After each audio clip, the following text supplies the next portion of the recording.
Mari kita berdoa.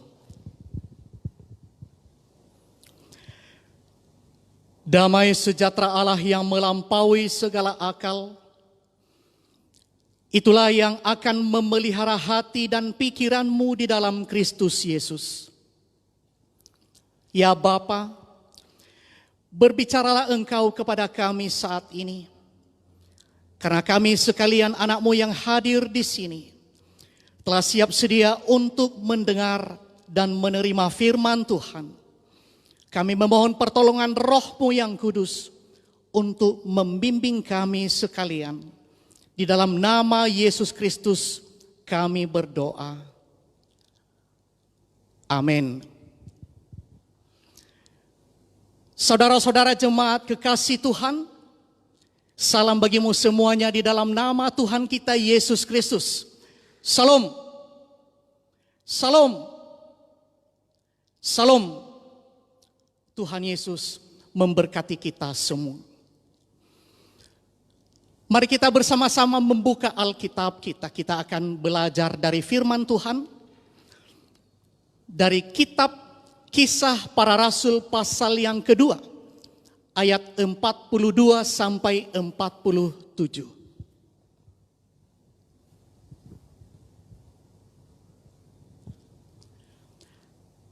Mari ikuti dan simak bersama-sama demikian firman Tuhan. Cara hidup jemaat yang pertama. Mereka bertekun dalam pengajaran rasul-rasul dan dalam persekutuan. Dan mereka selalu berkumpul untuk memecahkan roti dan berdoa. Maka ketakutanlah mereka semua. Sedang rasul-rasul itu mengadakan banyak mujizat dan tanda.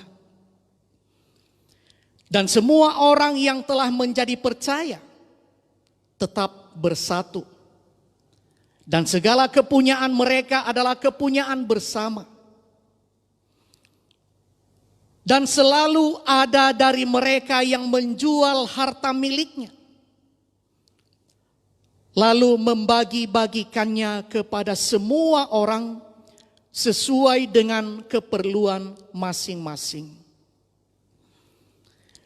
Dengan bertekun dan dengan sehati, mereka berkumpul tiap-tiap hari dalam bait Allah. Mereka memecahkan roti di rumah masing-masing secara bergilir dan makan bersama-sama dengan gembira dan dengan tulus hati. Sambil memuji Allah, dan mereka disukai semua orang. Dan tiap-tiap hari Tuhan menambah jumlah mereka dengan orang yang diselamatkan. Amin. Demikian pembacaan firman Tuhan kepada kita. Tema renungan kepada kita pada minggu hari ini adalah hidup orang Kristen yang benar. Saudara-saudara kekasih Tuhan, gereja pertama sekali di dunia ini sungguh merupakan gereja yang luar biasa. Gereja mula-mula terkenal dengan semangat persekutuannya, dengan kekuatan doanya, dengan kebersamaannya, dan dengan pengaruhnya di sekelilingnya. Cara hidup jemaat gereja mula-mula ini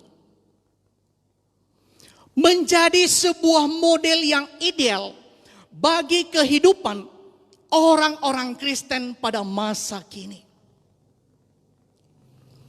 Dari Kisah Rasul pasal yang kedua ayat 42 sampai 47 ini, kita akan belajar bersama-sama beberapa hal penting dari cara hidup mereka.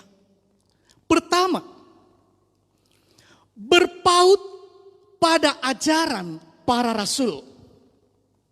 Saudara-saudara, mari kita perhatikan baik-baik cara hidup jemaat gereja mula-mula di dunia ini.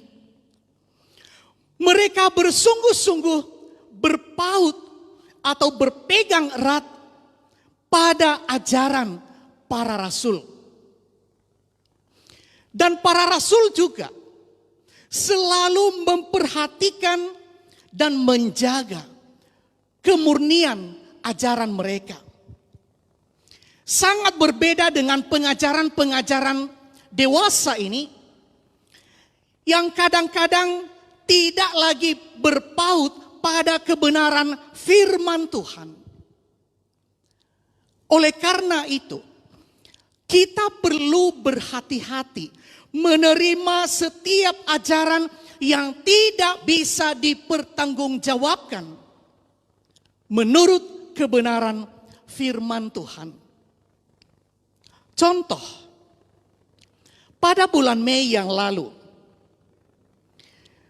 seorang pendeta dari gereja evangelikal di Virginia, yaitu Bishop Gerald Glenn, beliau ini termasuk salah satu pendeta yang bandel. Pada saat sedang lockdown di Virginia, ia tetap membuka pelayanan di gerejanya. Dan jemaatnya sampai penuh di dalam gedung gereja itu. Dan kepada seluruh jemaatnya dia berkata, saya percaya bahwa Tuhan lebih besar daripada virus corona yang saat ini sedang ditakuti oleh masyarakat dunia. Saya percaya bahwa segala sakit penyakit dapat disembuhkan. Dan gereja saya adalah salah satu gereja yang dapat menyembuhkan segala sakit penyakit. Saudara-saudaraku, pada minggu tanggal 5 April 2020, pendeta ini jatuh sakit. Ia dirawat di salah satu rumah sakit. Dan seminggu kemudian, tepatnya pada hari Sabtu tanggal 11 April 2020, dia meninggal dunia. Gerejanya dengan sedih memberitakan bahwa Bishop Gerald Glenn meninggal dunia oleh karena terinfeksi COVID-19. Dan kini diketahui bahwa istrinya juga dinyatakan positif terinfeksi COVID-19. Saudara-saudaraku, marilah kita berpaut senantiasa pada ajaran yang benar sesuai dengan kebenaran firman Tuhan. Amin. Di dalam surat 1 Timotius pasal 4 ayat 16 dikatakan, awasilah dirimu sendiri dan awasilah ajaranmu. Bertekunlah dalam semuanya itu. Karena dengan berbuat demikian, engkau akan menyelamatkan dirimu dan semua orang yang mendengar engkau. Saudara-saudaraku, jangan takabur. Jangan sombong rohani. Amin. Jangan pernah kita menganggap bahwa iman kita lebih baik daripada iman orang lain. Jangan pernah kita berkata bahwa gereja kita lebih hebat daripada gereja yang lain. Dan menutup mata, menutup telinga, menutup hati, serta pikiran terhadap kebenaran yang diberitakan oleh orang lain. Dalam menyikapi situasi darurat sekarang ini, kita harus berhikmat. Dan kita harus patuh pada anjuran pemerintah yang telah disampaikan kepada kita. Jadi saudara-saudaraku yang kekasih, marilah kita terus menjalankan social distancing, stay at home, physical distancing. Dan kalaupun harus keluar dari rumah setiap hari, jangan lupa untuk memakai masker. Tetaplah kita menjaga kesehatan kita semua. Di dalam Injil Matius pasal 4 ayat yang ke-7, Tuhan Yesus berkata kepada kita semua, janganlah engkau mencobai Tuhan Allahmu. Poin yang kedua, terhubung dalam komunitas. Pada ayat 42b dikatakan, mereka selalu berkumpul dan memecahkan roti serta berdoa. Gereja-gereja rumah atau gereja-gereja kecil seperti konteks kita sekarang ini merupakan unjung tombak perkembangan yang luar biasa dari kekristenan pada abad pertama. Dalam komunitas Kristen tidak ada yang istilahnya penonton, tetapi semuanya adalah pemain. Mereka semua saling berbagi suka dan duka, saling mendoakan dan didoakan, saling melayani dan dilayani, saling menghibur dan dihibur, saling mencukupkan dan dicukupkan. Gereja mula-mula yang terdiri dari gereja-gereja rumah atau gereja-gereja kecil bertemu secara teratur di bait Allah. Ibadah raya di bait Allah adalah suatu event yang tentu ditunggu-tunggu. Seperti halnya jemaat GMI Anugerah Medan saat ini, yang tentunya juga sudah sangat merindukan dan sangat menanti-nantikan event ibadah raya kita di gedung gereja ini. Amin. Dengan harapan virus COVID-19 ini segera berakhir. Sebab di rumah Tuhan inilah kita bisa secara bersama-sama merayakan hadirat Tuhan yang mulia.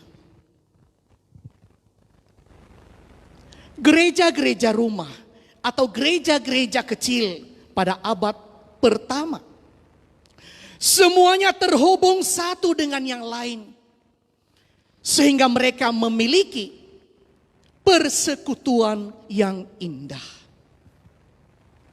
Karena itu, Bapak Ibu jemaat GMI Anugerah yang saya kasihi, gereja-gereja anugerah kecil yang dalam situasi darurat sekarang ini sedang beribadah di rumah masing-masing, tetaplah kiranya berhubungan dengan gereja anugerah yang besar di Jalan Madong Lubis nomor 9 Medan ini. Baik mengenai info pelayanan maupun mengenai pemberian persembahanmu kepada Tuhan. Marilah kita saling bekerja sama, saling membangun hubungan komunikasi yang baik, dan saling melengkapi satu sama lain. Poin yang ketiga, memiliki kepedulian sosial yang tinggi. Saudara-saudaraku, jemaat gereja mula-mula di dunia ini memiliki kepedulian sosial yang luar biasa. Terlebih lagi bagi mereka yang sedang menderita. Anggota-anggota jemaat yang surplus begitu bermurah hati untuk mencukupi yang minus. Sehingga di Kisah Para Rasul pasal 4 ayat 34 dikatakan, tidak seorang pun dari antara mereka yang berkekurangan. Bahkan pengaruh kepedulian sosial mereka yang tinggi itu sampai kepada masyarakat di sekitar mereka. Seperti halnya aksi sosial yang kita lakukan melalui gereja kita pada tanggal 18 dan 19 April yang lalu. Itu sebabnya mereka sangat disukai semua orang. Kemudian makin banyak orang yang datang kepada Tuhan. Saudara-saudaraku, hidup orang Kristen yang benar itu tidak hanya cukup menguasai tentang, tetapi harus memiliki kepedulian sosial yang tinggi untuk mewujud nyatakan kasih itu dalam kehidupan sehari-hari. Dalam masa COVID-19 yang berkepanjangan ini, sekali lagi melalui pengajaran firman Tuhan ini, saya mengajak kita semua anggota jemaat GMI Anugerah Medan ini agar kita juga memiliki kepedulian sosial yang tinggi dengan terus memperjuangkan, merawat dan memberikan kehidupan terutama kepada saudara-saudara kita yang sedang menderita karena terkena dampak COVID-19. Tahap pertama sudah kita lakukan dengan sukacita pada tanggal 18 dan 19 April yang lalu. Kita berharap tahap kedua akan kita lakukan lagi pada bulan Mei ini untuk membantu meringankan beban penderitaan saudara-saudara kita. Khususnya terhadap saudara-saudara kita yang kehilangan mata pencahariannya, yang terkena PHK dan sebagainya. Soal teknisnya selanjutnya akan saya informasikan lagi ke WA keluarga besar GMI Anugerah. Poin keempat, bermisi untuk memenangkan jiwa-jiwa yang baru. Saudara-saudaraku, tujuan utama dari baptisan Roh Kudus adalah memberdayakan orang percaya untuk bersaksi. Gereja mula-mula bertumbuh karena mereka bersaksi. Dan setiap hari Tuhan menambahkan jumlah mereka dengan orang yang diselamatkan. Pertanyaannya ialah, melalui siapakah Tuhan bekerja untuk menambah jumlah orang yang diselamatkan? Jawabnya ialah tentu melalui kita, orang-orang yang percaya kepadanya. Saudara-saudaraku, Tuhan Yesus mengutus kita pergi bersaksi memberitakan Injilnya untuk memenangkan jiwa-jiwa bagi Tuhan. Melalui firman Tuhan ini, saya mengajak kita semua, mari kita bersama-sama melakukan tugas panggilan kita ini. Tidak hanya dengan kata-kata, tetapi juga dengan perbuatan hidup yang sepadan. Sehingga setiap orang yang mendengar kesaksian kita dan melihat perbuatan kita yang baik menjadi percaya dan bertobat.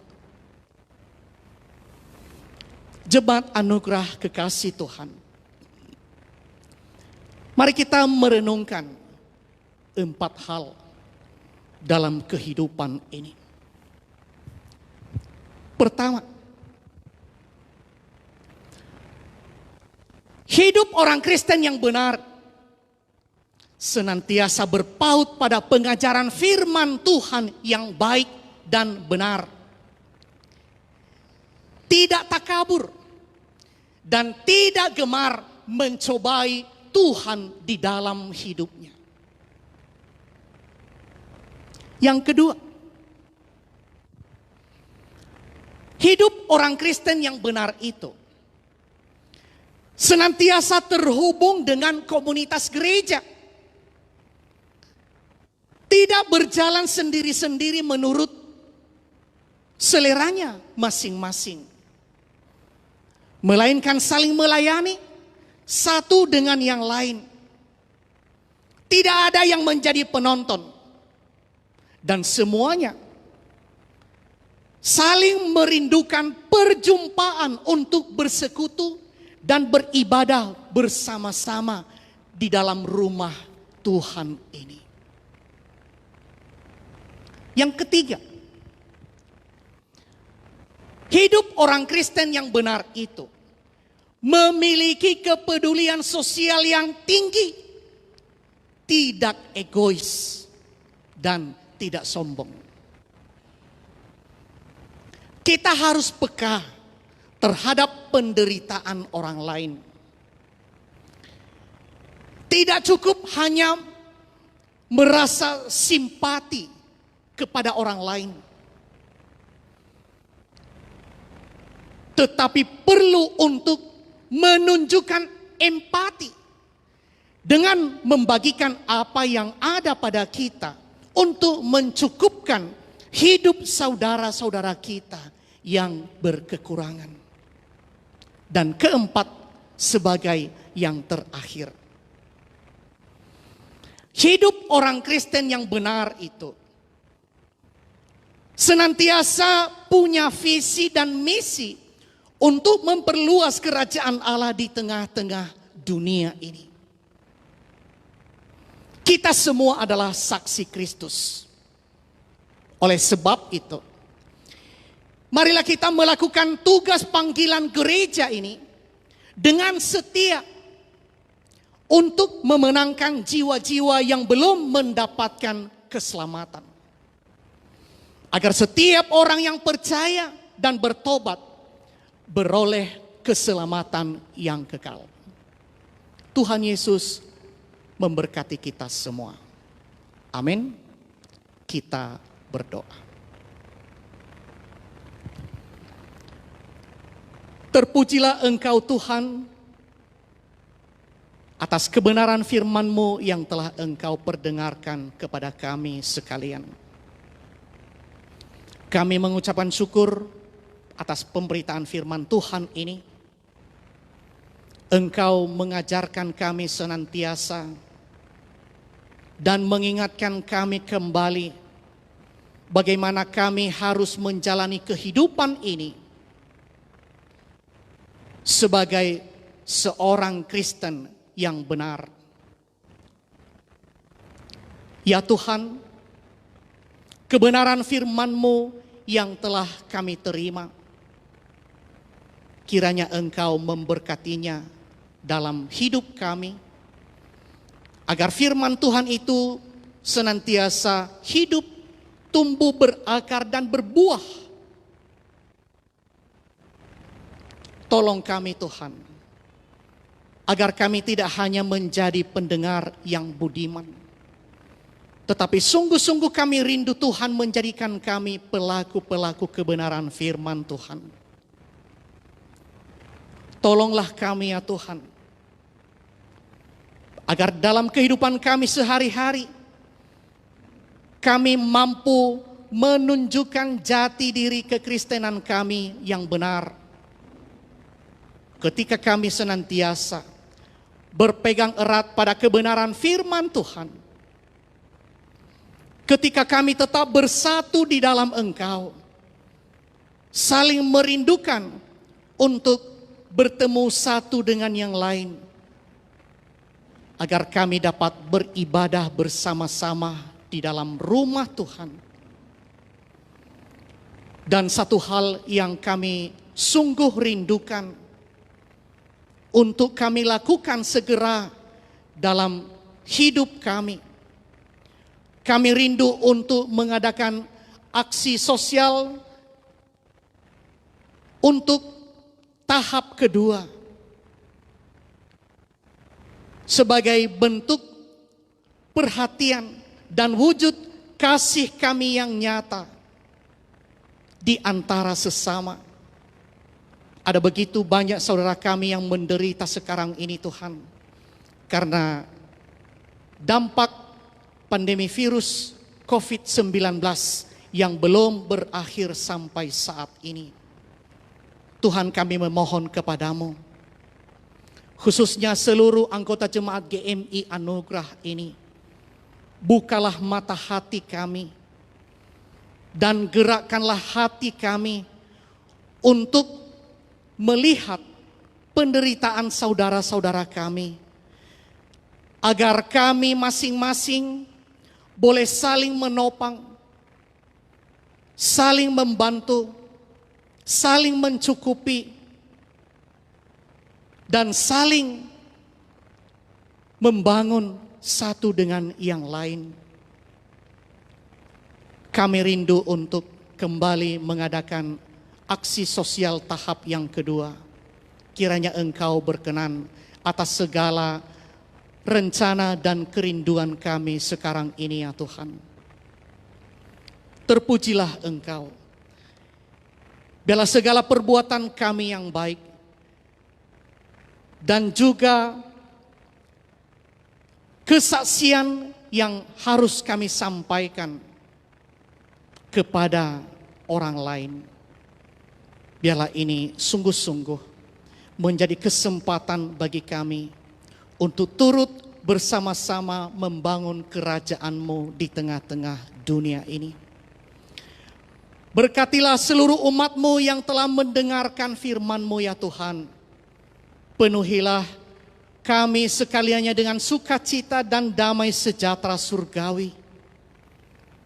Dan bila ada anggota-anggota jemaat yang Tuhan kasihi, yang saat ini sedang dalam keadaan sakit atau sedang dalam proses pemulihan, kiranya Engkau juga melawat mereka ya Tuhan. Jamahlah mereka dan penuhilah juga hati mereka dengan sukacita, damai sejahtera surgawi yang daripada-Mu. Biarlah mereka boleh menikmati kasih dan kemurahan-Mu dengan kesembuhan dan kekuatan baru yang boleh mereka nikmati. Dan kehidupan kami untuk 1 minggu ke depan, kami tetap pertaruhkan ke dalam tangan pengasihan-Mu ya Tuhan.